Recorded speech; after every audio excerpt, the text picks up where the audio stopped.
ఇందిరమ్మ ఇళ్లకి అర్హులెవరు? ఎలా దరఖాస్తు చేయాలి?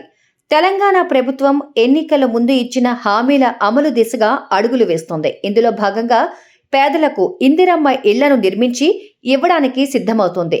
ఈ పథకం ద్వారా సొంత జాగా ఉన్న అర్హులైన పేదలకు ఒక్కో ఇంటికి 5 లక్షలు ఇస్తామని హామీ ఇచ్చింది. అలాగే జాగా లేని పేదలకు స్థలం పట్టాలిచ్చి ఇంటి నిర్మాణానికి నిధులు ఇస్తామని ప్రకటించింది.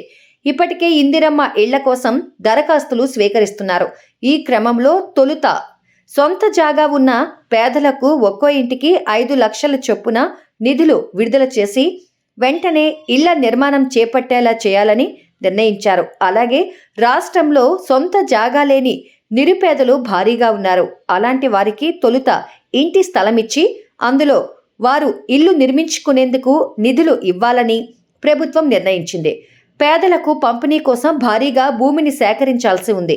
ఇక ఇందిరమ్మ ఇళ్ల నిర్మాణానికి సంబంధించి 3 నమూనాలను సిద్ధం చేస్తున్నారు. ఈ అంశంలో త్వరలో నిర్ణయం తీసుకునే అవకాశం ఉంది. ఇక అమరుల కుటుంబాలకు 250 చదరపు గజాల చొప్పున ప్లాట్లను ఇవ్వాలని ప్రభుత్వం నిర్ణయించింది. అదే స్థలాల్లో వారికి ఇళ్లను కూడా నిర్మించి ఇవ్వనున్నారు. ఈ పథకం ద్వారా లబ్ధిదారుల జీవన ప్రమాణాలను మెరుగవుతాయని ప్రభుత్వం చెబుతుంది. ఈ పథకం కింద దరఖాస్తులను ఆన్లైన్లో లేదా సంబంధిత శాఖ కార్యాలయం ద్వారా సమర్పించవచ్చు. దీనికి అర్హత ఏంటి అంటే దరఖాస్తుదారు తెలంగాణ శాశ్వత నివాసి అయి ఉండాలి. అలాగే దరఖాస్తుదారుకు సొంత ఇల్లు ఉండకూడదు. ఆధార్ కార్డ్, నివాస ధృవీకరణ పత్రం, passport size photo, mobile number, email ID, ఆదాయ ధృవీకరణ పత్రం మొదలైనవి దరఖాస్తుతో పాటు జత చేయాలి. దరఖాస్తు ఫారం తీసుకొని అందులో అవసరమైన అన్ని వివరాలను పూరించాలి. ఆ తర్వాత అవసరమైన అన్ని పత్రాలను జత చేయాలి. ఈ ఫారంను సంబంధిత కార్యాలయంలో లేక ఆన్లైన్లో దరఖాస్తు చేసుకోవచ్చు. ఏమైనా సందేహాలు ఉంటే హెల్ప్ లైన్ నెంబర్ను సంప్రదించవచ్చు. ఫిర్యాదులను ఆన్లైన్లో కూడా సమర్పించవచ్చు.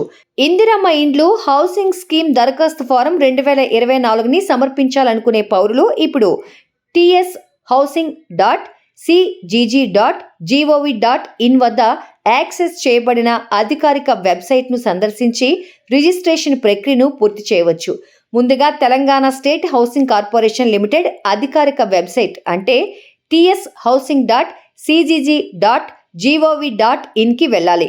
హోమ్ స్క్రీన్పై ఇచ్చిన బెనిఫిషియరీ స్టేటస్ బటన్పై క్లిక్ చేయాలి. ఆ తర్వాత ఇచ్చిన ఫీల్డ్లో మీ అప్లికేషన్ నెంబర్, ఆధార్ నెంబర్ మొదలైన వివరాలను నమోదు చేయాలి. తప్పనిసరి పత్రాలను అప్లోడ్ చేయాలి. చివరగా సమర్పించు అనే బటన్పై క్లిక్ చేస్తే ఆన్లైన్ ప్రక్రియ పూర్తవుతుంది. ఆర్థికంగా బలహీన వర్గాలకు చెందిన పౌరులు దరఖాస్తు చేసుకోవడానికి అర్హులు. దరఖాస్తుదారు తప్పనిసరిగా అన్ని అవసరమైన పత్రాలను కలిగి ఉండాలి. సబ్స్క్రైబ్ చేయండి. Please do subscribe to. Please like, share and subscribe to top Telugu TV. Top Telugu TV. Top Telugu TV.